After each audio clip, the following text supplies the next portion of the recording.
दोस्तों, आज हम एक्सप्लेन करने वाले हैं एक ऐसी मूवी जो आपको प्रेमालू मूवी की याद दिला देगी। इसलिए वीडियो को अभी लाइक कर दीजिए। हम चलिए कहानी शुरू करते हैं। तो मूवी की शुरुआत होती है और हम एक कार एक्सीडेंट होते हुए देखते हैं जिसमें एक ट्रक कार को बुरी तरह टक्कर मार देता है और ये सीन यहीं पर कट होता है। अब इसमें कौन था वो हमें आगे पता चलेगा। फिर आगे हमें कई साल बाद का सीन दिखाया जाता है जहां हम थीरू नाम के लड़के को देखते हैं जो फूड डिलीवरी का काम करता है। अब एक रात थीरू फूड डिलीवरी करने के लिए एक फ्लैट में जाता है जहां थीरू के स्कूल के कुछ क्लासमेट होते हैं, जिसमें से एक लड़का थीरू को देखकर पहचान लेता है। तभी थीरू की नजर अनुषा नाम की लड़की पर पड़ती है जिससे थीरू स्कूल टाइम में बहुत प्यार किया करता था, लेकिन थीरू ने कभी भी अनुषा से अपने प्यार का इजहार नहीं किया था। खैर, अब अनुषा थीरू को ना देख ले इसलिए थीरू डिलीवरी करके वहाँ से निकल जाता है और एक रेस्टोरेंट के बाहर बैठकर खाना खाने लगता है। तभी वहाँ कुछ स्टूडेंट थीरू के दोस्तों को मार रहे होते हैं जो थीरू के साथ ही फूड डिलीवरी का काम किया करते हैं। अब ये देखकर थीरू भी इस झगड़े में पड़ जाता है, जिसके बाद वहाँ पर पुलिस आ जाती है और सभी को अरेस्ट कर लेती है। फिर हम पुलिस स्टेशन में इंस्पेक्टर नीलकंठन को देखते हैं जो थीरू को एक चाटा लगा देते हैं, जिसके बाद थीरू अपने घर आता है जहाँ पर उसके दादाजी उसका इंतजार कर रहे थे।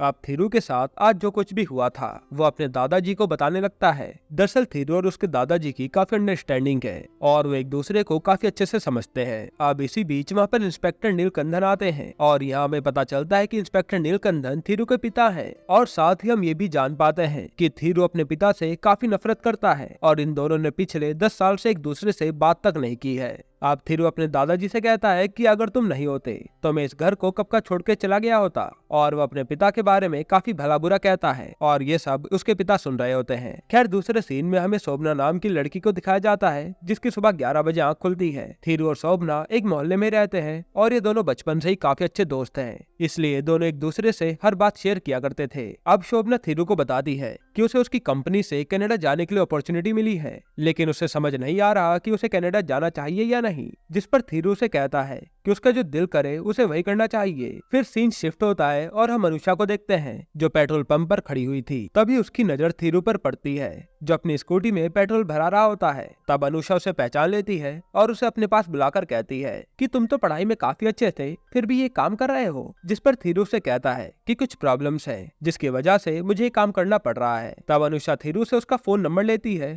और उसे फ्री टाइम में कॉल करने को कहती है। अब रात में जब थीरू शोभना से मिलता है तो उसे ये सारी बात बताता है और उससे कहता है कि मैं बचपन से ही उसे पसंद करता हूँ, लेकिन उसे कभी भी अपनी बात नहीं बता पाया, लेकिन आज उसने खुद ही मुझे अपना नंबर दे दिया। अब ये सुनकर शोभना को थोड़ा अजीब लगता है। फिर ये दोनों बात कर ही रहे होते हैं तभी थीरू के पास अनुषा का कॉल आता है। अनुषा उससे काफी अच्छे से बात करती है, उसका हालचाल लेती है और आखिर में उससे कहती है कि आज सिटी में सारी फूड डिलीवरी बॉय स्ट्राइक पर है और कोई भी मेरे घर पर फूड डिलीवरी करने नहीं आ रहा, तो क्या तुम मेरे घर डिलीवरी करने आ सकते हो? ये सुनते ही थीरू तुरंत हाँ कर देता है और ये सब देखकर शोभना थीरू से कहती है कि अनुषा ने तुम्हारा नंबर तुम्हें सिर्फ यूज करने के लिए लिया है, वो सिर्फ तुमसे फायदा निकलवाना चाहती है। लेकिन थीरू उसकी एक नहीं सुनता और वहाँ से चला जाता है। आगे थीरू अनुषा के बताए हुए जगह से फूड लेकर अनुषा के फ्लैट में डिलीवरी करता है, जिसके बाद अनुषा खुश होकर उसे टिप देती है। अब ये देखकर थीरू को बहुत बुरा लगता है और वो कहता है कि उसने फूड डिलीवरी एज अ दोस्त के नाते किया था, और ये बोलकर थीरू बिना टिप लिए वहाँ से चला जाता है और अनुषा को इस बात का काफी बुरा लगता है क्योंकि उसका इरादा थीरू को हर्ट करने का नहीं था। यहाँ घर पर आकर ये सारी बात थीरू शोभना को बताता है और शोभना थीरू की बात सुनकर हंसने लगती है। फिर वो कहती है कि उसने तो पहले ही कहा था कि अनुषा उसे यूज कर रही है।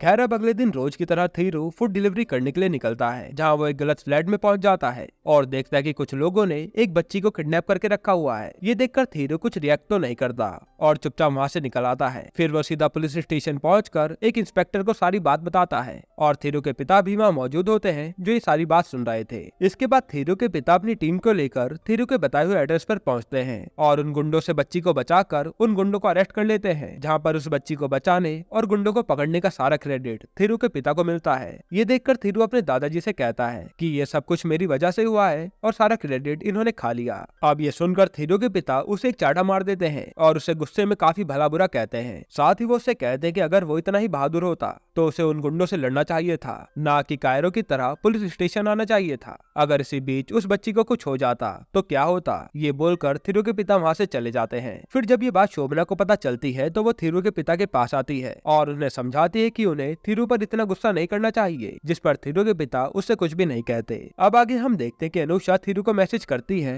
और उससे उस दिन के लिए माफी मांगती है। फिर उसे अगले दिन मिलने के लिए भी बुलाती है, जिस पर थीरू हाँ कर देता है। फिर अगले दिन दोनों एक रेस्टोरेंट में मिलते हैं, जहाँ अनुषा मिलते ही थीरू को हक कर लेती है और यहाँ पर ये दोनों घंटों बातें करते हैं, जहाँ हमें पता चलता है कि अनुषा काफी मॉडर्न ख्यालों की लड़की है और थीरू उससे बिल्कुल अपोजिट। खैर वहाँ से जाते समय अनुषा थीरू को एक बाय किस भी करके जाती है और अनुषा के इस बर्ताव को देखकर थीरू को लग रहा था कि शायद अनुषा उसे पसंद करने लगी है। फिर तभी थीरू शोभना को कॉल करके उसे पिक करने के लिए बुलाता है। दरअसल थीरू की स्कूटी खराब हो गई थी। अब रास्ते में थीरू शोभना को सारी बात बताता है कि कैसे अनुषा ने उसे हक किया और जाते समय किस भी किया और थीरू इन सब से काफी खुश था। इसके बाद से ही अब थीरू और अनुषा रोजाना एक दूसरे से मिलते और घंटों बातें भी करते। फिर एक दिन मौका देखकर थीरू अनुषा को प्रपोज कर देता है और थीरू की इस हरकत से अनुषा उसे काफी भला बुरा कहती है और उसके प्रपोजल को रिजेक्ट करके वहाँ से चली जाती है। अब घर आकर थीरू सारी बात शोभना को बताता है और थीरू काफी उदास था। तब थीरू की उदासी दूर करने के लिए शोभना उसे पिक्चर दिखाने बाहर ले जाती है, लेकिन वहाँ पर अनुषा और उसके फ्रेंड भी मौजूद थे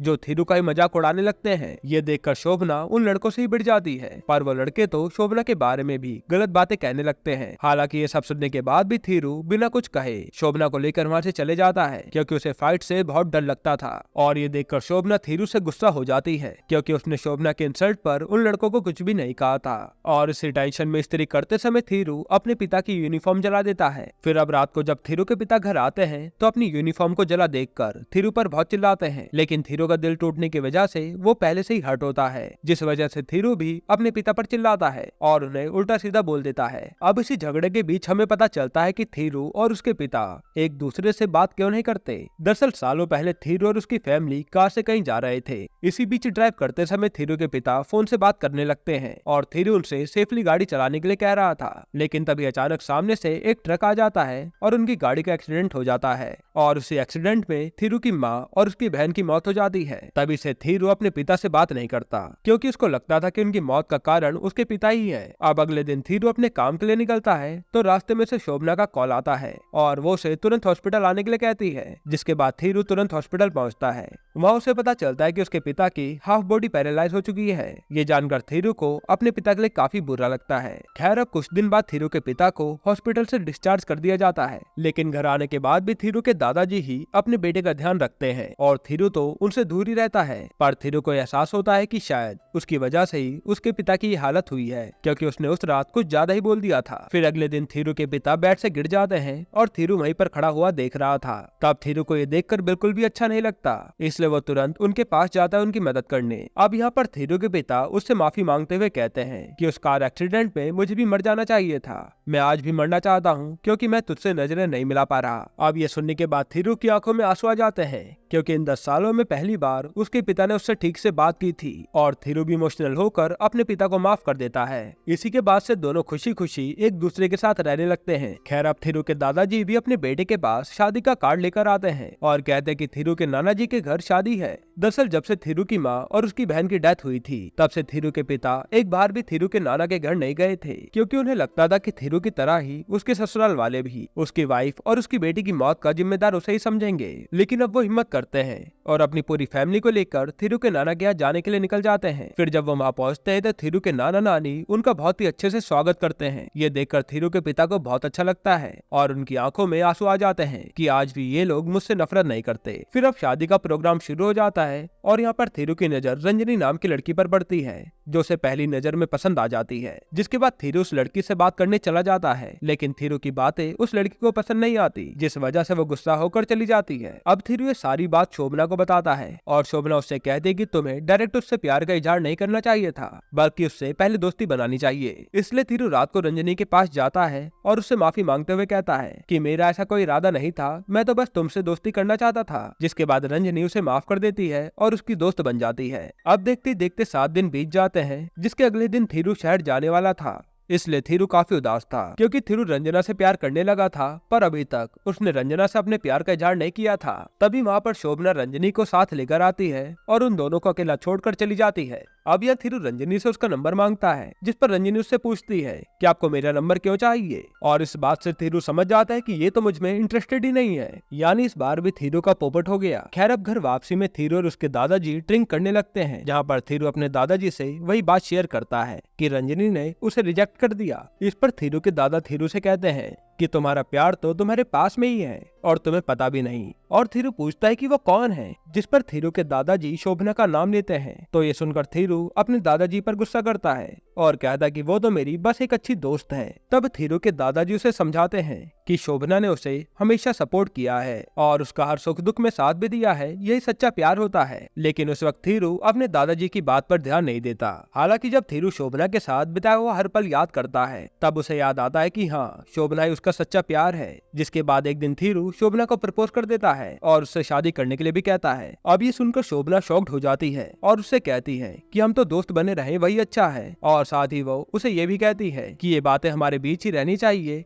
और ये बोलकर वो चली जाती है। असल में शोभना को लग रहा था कि थीरू ये सब उस लड़की से रिजेक्ट होने के दुख में कर रहा है। अब शोभना का ये जवाब सुनकर थीरू अपने दादाजी के पास आता है और उन पर चिल्लाने लगता है कि उनकी वजह से ही उसने शोभना को प्रपोज किया था और उसने भी उसे रिजेक्ट कर दिया, और इस बात से थीरू बहुत हर्ट होता है। अब आगे हम देखते हैं कि शोभना जिस सॉफ्टवेयर कंपनी में काम करती थी, अब उसका कनाडा जाने के लिए प्रमोशन हो चुका है। जिसके बाद शोभना घर आकर प्रमोशन वाली बात बताती है और उसके परिवार वाले भी काफी खुश होते हैं। यहाँ दूसरी तरफ हम रोड पर थीरू और उसके पिता को देखते हैं जो घर आ रहे थे। तभी रास्ते में वो गुंडा आ जाता है जिसे थीरू ने पकड़वाया था और उसने धमकी दी थी कि वो जब जेल से छूटेगा तो वो उन्हें जान से मार देगा। यहाँ पर वो गुंडा थीरू के पिता को बहुत ही बुरी तरह से मारने लगता है। ये देखकर थीरू को गुस्सा आता है और वो उस गुंडे को बड़ी बुरी तरह से पीटता है। लेकिन इन सब में थीरू को काफी ज्यादा चोटें आती हैं और उसे हॉस्पिटल में एडमिट किया जाता है। वहाँ थीरू के पिता उससे कहते हैं कि आज उन्हें अपने बेटे पर काफी गर्व हो रहा है क्योंकि वो काफी निडर है। खैर जब ये बात शोभना को पता चलती है कि थीरू को काफी चोटें आई हैं और वो हॉस्पिटल में एडमिट है, तो वो ये सुनकर काफी रोती है। अब कुछ समय बाद जब थीरू ठीक हो जाता है तो शोभना थीरू को कॉल करके बताती है कि उसका प्रमोशन हो गया है और वो आज रात ही कनाडा जा रही है, वो भी पूरे 2 साल के लिए। शोभना चाहती थी कि थीरू से एयरपोर्ट तक छोड़ने के लिए आए, और जब थीरू एयरपोर्ट जा रहा होता है तो उसे बीच रास्ते में ट्रैफिक पुलिस वाले रोक लेते हैं, जिससे वो टाइम से एयरपोर्ट नहीं पहुंच पाता और शोभना फ्लैट में बैठ जाती है और बहुत रोती है कि आखिर बार भी वो थीरू से नहीं मिल पाई। अब अगले दिन शोभना का भाई थीरू के पास आता है और कुछ ग्रीटिंग कार्ड्स उसके सामने फेंकता है। फिर वो उसे बताता है कि शोभना उसे बचपन से ही पसंद करती थी, लेकिन कभी भी तुझे उसका प्यार दिखाई नहीं दिया। ये सुनकर थीरू को बहुत बड़ा झटका लगता है और वो सोच में पड़ जाता है कि उसे शोभना को ऐसे ही जाने नहीं देना चाहिए था। अब हम अगले सीन में शोभना को देखते हैं जो कनाडा में होती है। तभी उसके पास थीरू का वीडियो कॉल आता है। तब वीडियो कॉल पर थीरू कहता है कि मैं तुमसे मिलना चाहता हूँ, जिस पर शोभना उससे कहती है कि वो अगले साल वापस आ जाएगी, उसके बाद हम दोनों जरूर मिलेंगे। तभी थीरू पीछे से शोभना के पास आता है और उससे कहता है कि मैं कितना बेवकूफ था जो तुम्हारे प्यार को कभी पहचान नहीं पाया। और शोभना उसे देखकर बहुत खुश होती है और उसे गले से भी लगा लेती है। फिर वो कहती कि मैं तो तुम्हें हमेशा से ही प्यार करती थी पर कभी तुमसे कह नहीं पाई। इसके बाद हम देखते हैं कि इन दोनों की शादी हो चुकी है और ये दोनों काफी खुश हैं और यहीं पर ये मूवी खत्म होती है। दोस्तों आपको ये मूवी कैसी लगी हमें कमेंट में जरूर बताइएगा, और इसके अलावा आप कौन सी मूवी पर एक्सप्लेनेशन देखना चाहते हैं वो भी कमेंट में बताइएगा। बाकी अगर आपको हाल ही में आई चाचा विधायक के हमारे वेब सीरीज देखनी है तो आप ये वीडियो देख लीजिए।